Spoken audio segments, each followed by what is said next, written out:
Hello and welcome to this 14th lecture of our course Blockchain and its Applications. Also, it is the second lecture on the subtopic of elements of blockchain that we started with our last lecture. In the last lecture, we talked about what a blockchain is, how this blockchain is constructed out of a collection of blocks connected in the form of a chain. Today, we are going to cover the topics, the basic concepts that we will discuss today are what is the generation cost for blockchains. We have said that there are these blocks which are to be constructed by solving a cryptographic puzzle. So, we will see that how much typically it costs in terms of resources to generate the blocks. We will also see beyond the block headers that we discussed in our last lecture. We will today discuss about how the transactions are actually included in a block and how they are organized in a block. And then we will see that when these transactions are actually carried out, like say one party tries to say transfer some bitcoins to another party, say Alice transfers 5 bitcoins to Bob, kind of examples we discussed in our previous lecture. So, we will see that how that actually takes place, and there are indeed these notions of what are called Bitcoin scripts, which are used for carrying out these transactions. The keywords for today's lecture, these are hash generation rate, we will see what it means. We will also talk about what are the inputs and outputs of transactions. So, as we include several transactions in a block in Bitcoin, we also need to understand that what would serve as the input for those transactions and what would be the outputs, and of course, we will talk about the Bitcoin scripts. So, first let us take a look at block generation cost.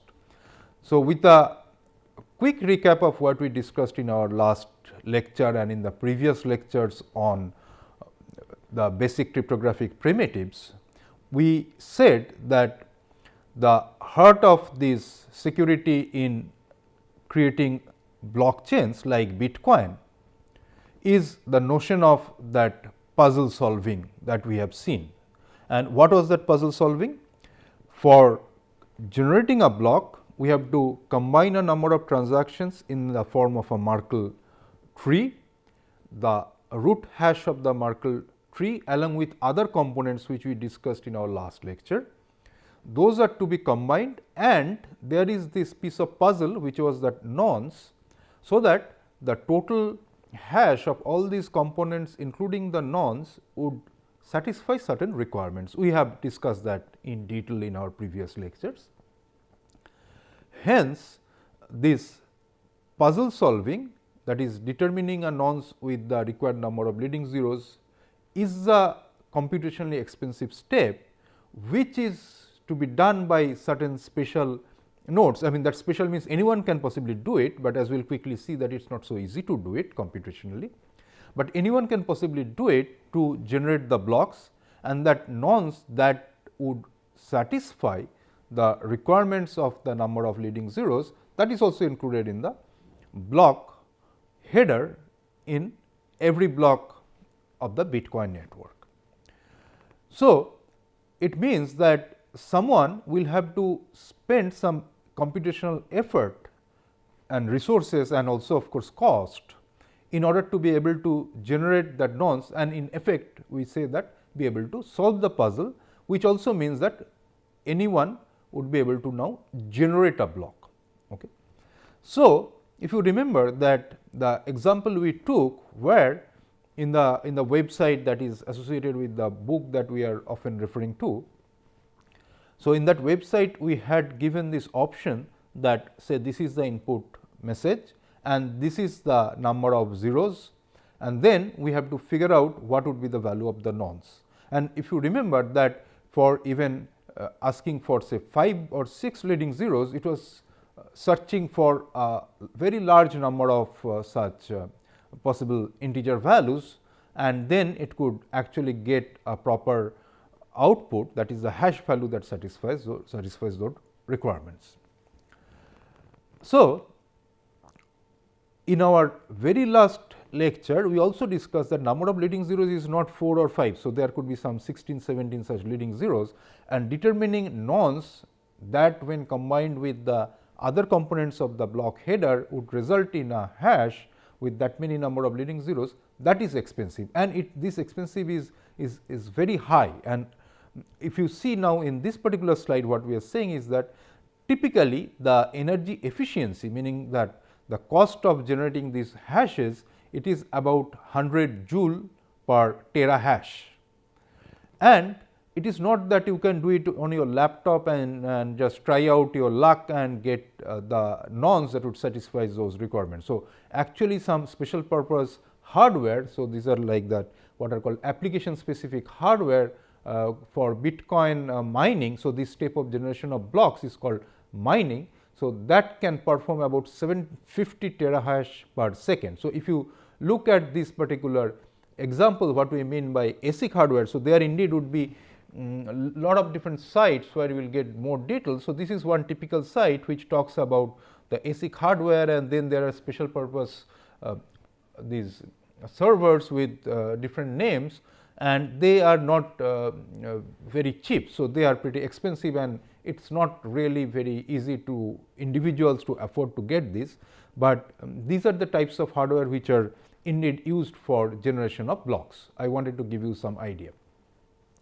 And then if you see that when this block generation is happening, in that case, in many cases multiple such different users are trying to generate the blocks by trying to solve the puzzle, and many of them actually would go waste, because as we will see later, only the first node which could solve the puzzle, which is called the miner node, will get what is called a block reward, which we will discuss later. And then lot of people are trying in this Bitcoin network to generate these solutions for the different blocks, and the total Bitcoin actually, if you see that it has a very high hash rate. So, this particular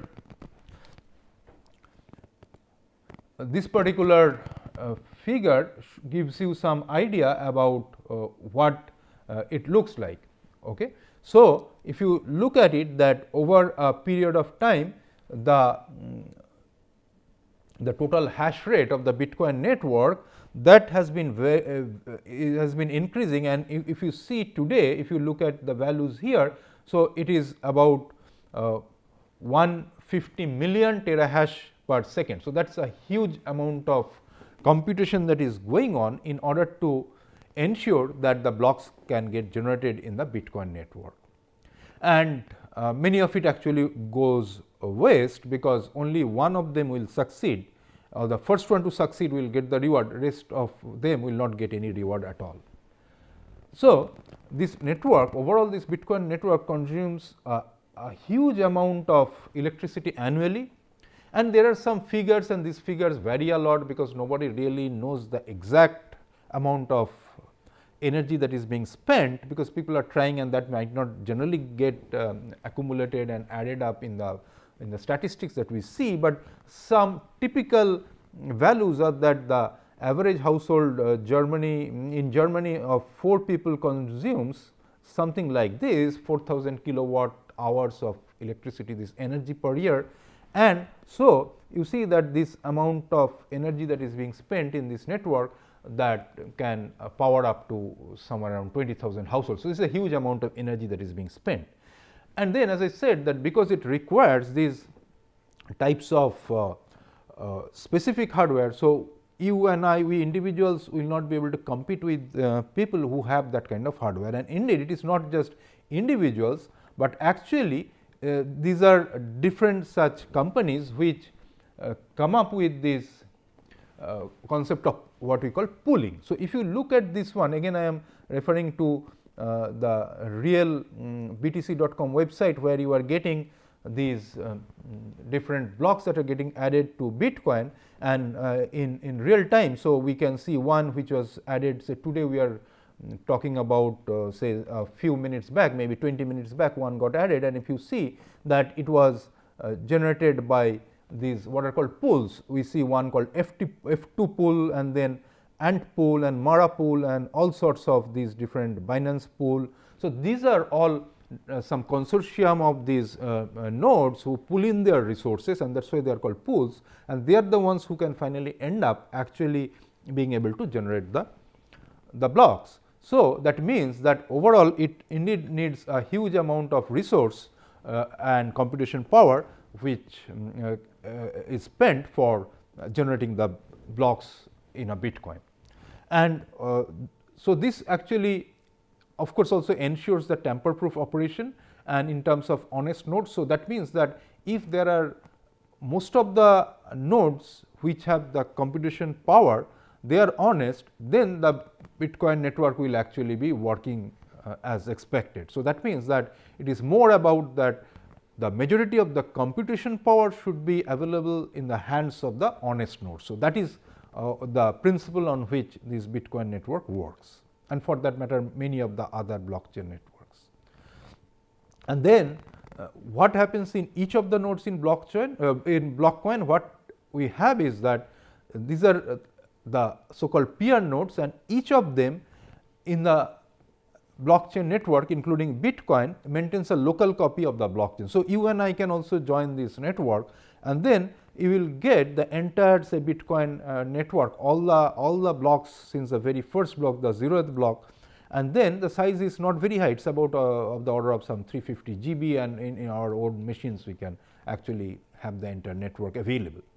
So, as a new user joins the network, she can also get the whole copy. As I said, you and I can also get the whole copy, and it would be similar to what we are seeing in the BTC.com site. So, you will get all the different blocks as they are getting generated, all updated real time in your own node.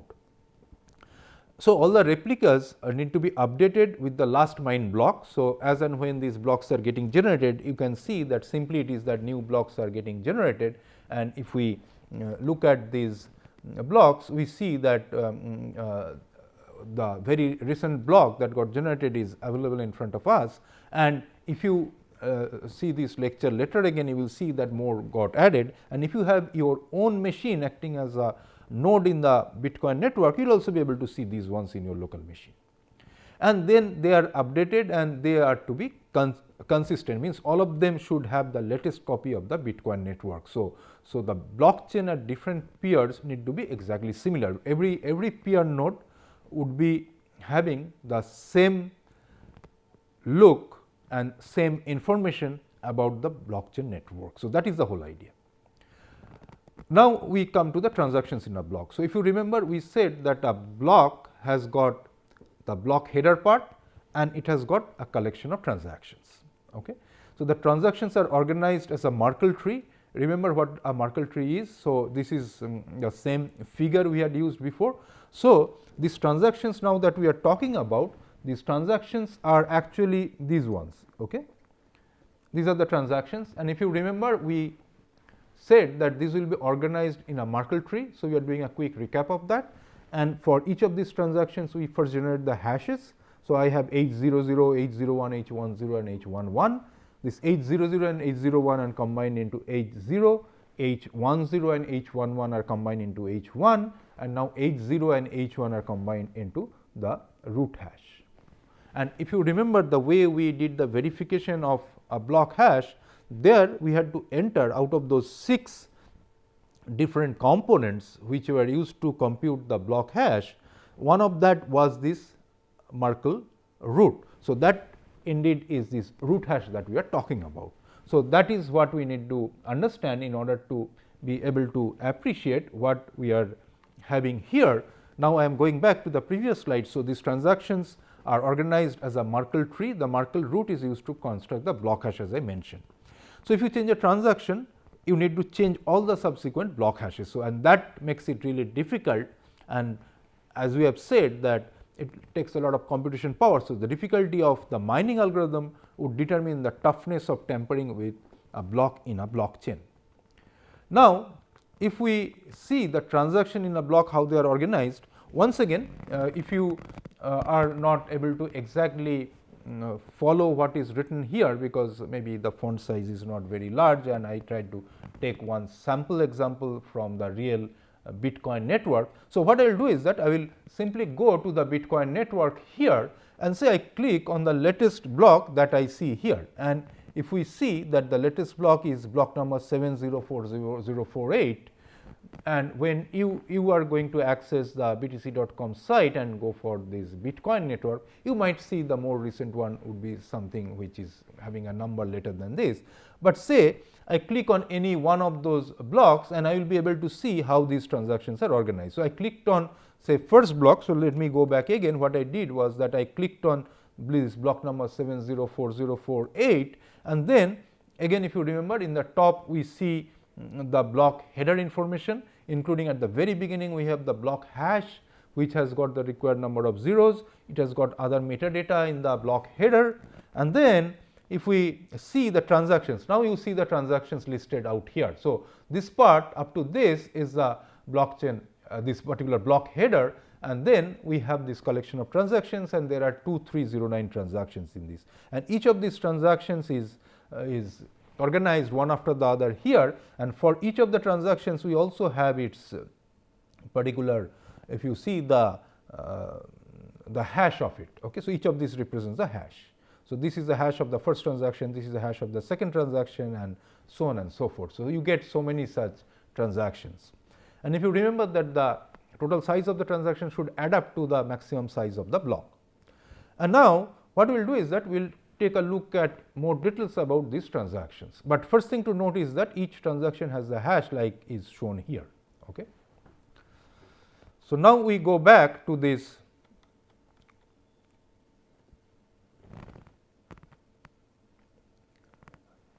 slides, and let us see that how these transactions are represented in terms of inputs and outputs of the transaction. So, if you see the first transaction here, we have say 100 Bitcoin as the input, and this 100 Bitcoin is now spent.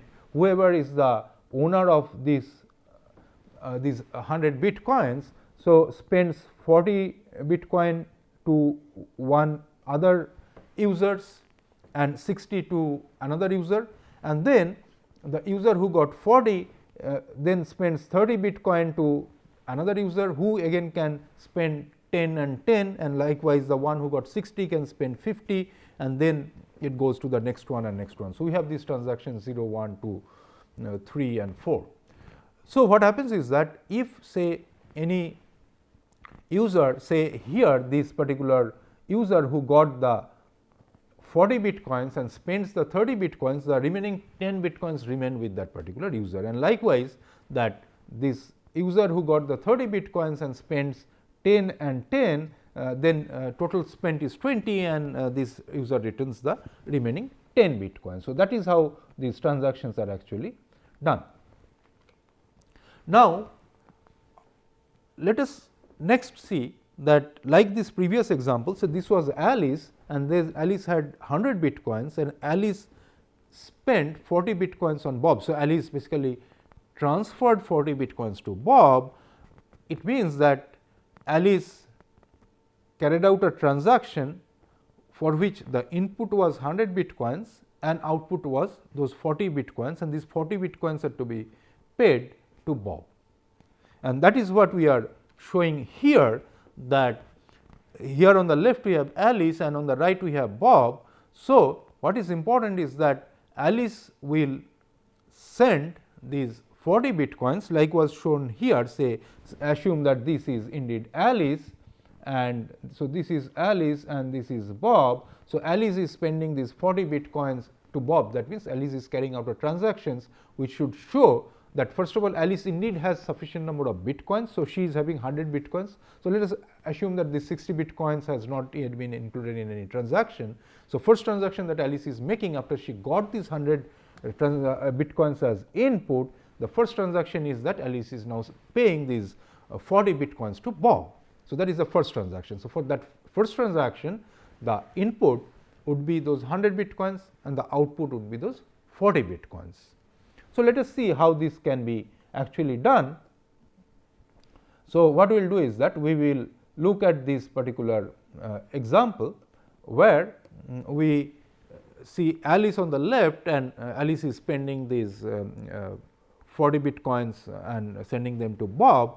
So, Alice is this transaction is about from Alice to Bob. So, which we represent as A to B. So, transaction is going from Alice to Bob, but then how will Bob verify that transaction is actually originated by Alice?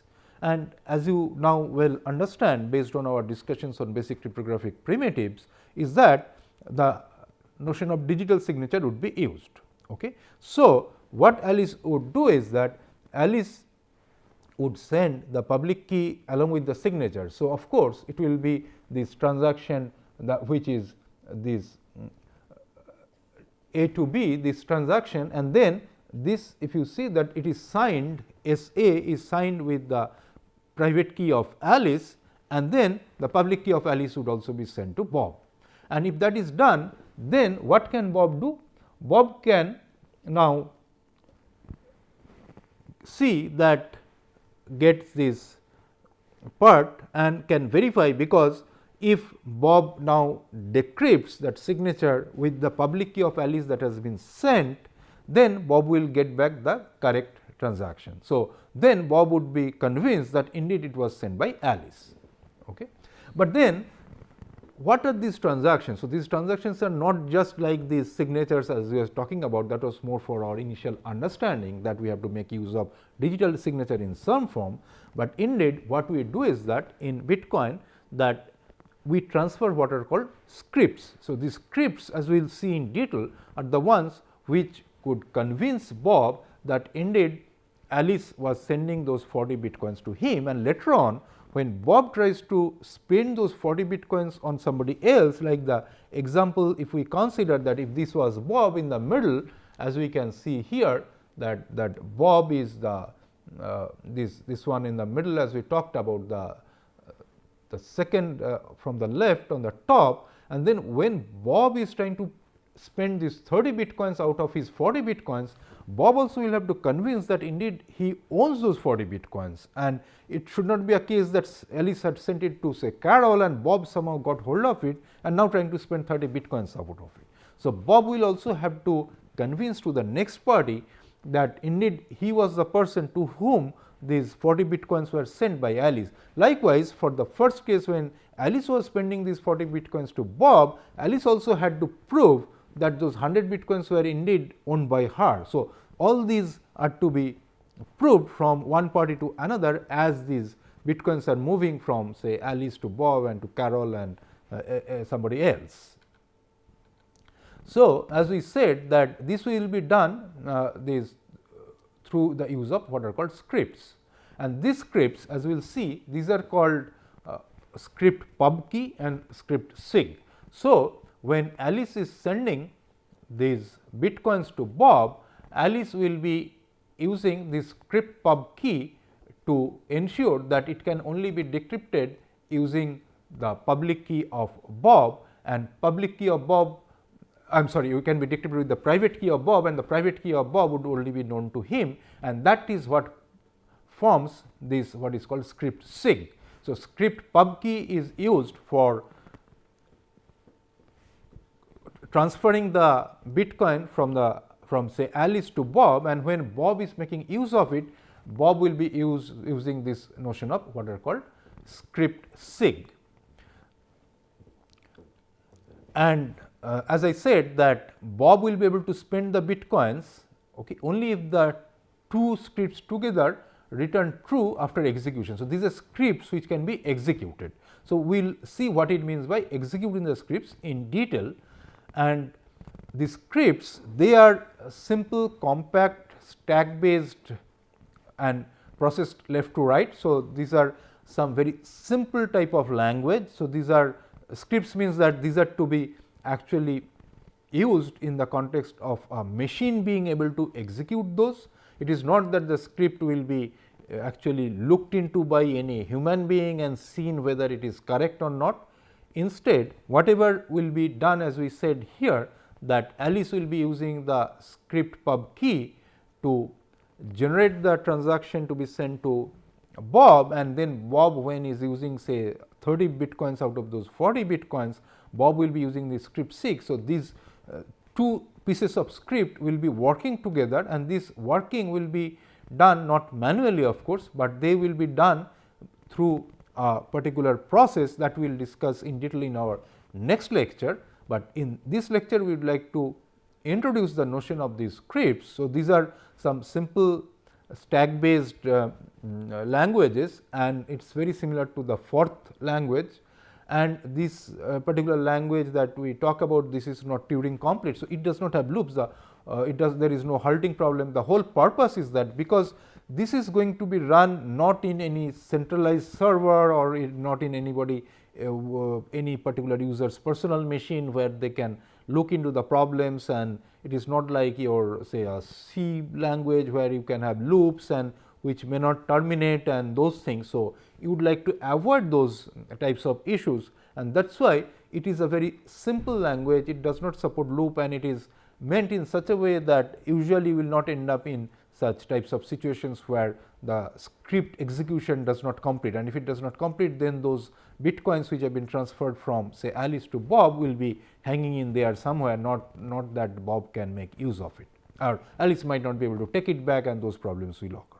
So, these scripts are written in very simple languages and which can be very easily executed, and then the results would always be going to be something that is easy to understand, and there will not be any such difficulties like the script execution is not terminating. So, with every transaction, Bob must provide a public key that when hashed yields the address of Bob embedded in the script. So, what happens is that when say Alice is transferring, we took the example of 40 bitcoins to Bob, but why would Alice transfer 40 bitcoins to Bob? Because maybe Bob provided her some service, or Bob sold something to Alice and so on. So, now when Bob is claiming those 40 bitcoins from Alice, Bob will send his public key, but actually the public key in its original form is not sent. Instead, a hash of the public key is sent to Alice, and Alice pays to the public key hash. Okay. So, it is like pay to public key hash. So, that is the mode of operation. Typically, there are other modes of operation. So, pay to public key hash means that Alice will be paying to the hash of the public key of Bob. So, when Bob will be claiming it, so that is what it says, that Bob will again hash his public key, and this hash that Bob is now getting should match with the one to whom Alice had made the payment. So, that is how these two matching would be done, and a signature to provide ownership of the private key corresponding to the public key of Bob. So, Alice would be encrypting all these using the public key of Bob. So, Bob will have to ensure that he knows the private key, so that whatever has been encrypted by Alice, that can be decrypted by Bob, and that is the proof that indeed Alice had meant to send it to Bob and nobody else. So, that is the purpose of this script SIG. So, we will look at these in more detail in our next lecture. So, we conclude our today's lecture with a summary that we discussed first of all the cost of block generation, and we have seen that it is really huge. A lot of computational power is required, and a major fraction of that computational power is actually possibly getting wasted. So, there is a lot of wasted energy, and it is one of the concerns also, and we will see that there are other types of proofs, and this proof what is called proof of work, that people have actually spent computational power, called the proof of work, and that is the basic foundational principle of the Bitcoin blockchain. And we have also seen how transactions are included in blocks, and then finally, we have seen how scripts are used for making and claiming payments. So, that brings us to the end of today's lecture. Thank you very much for your attention, and also the same set of references that we have used. So, you can refer to those, and of course, there are many such other books. Thank you very much.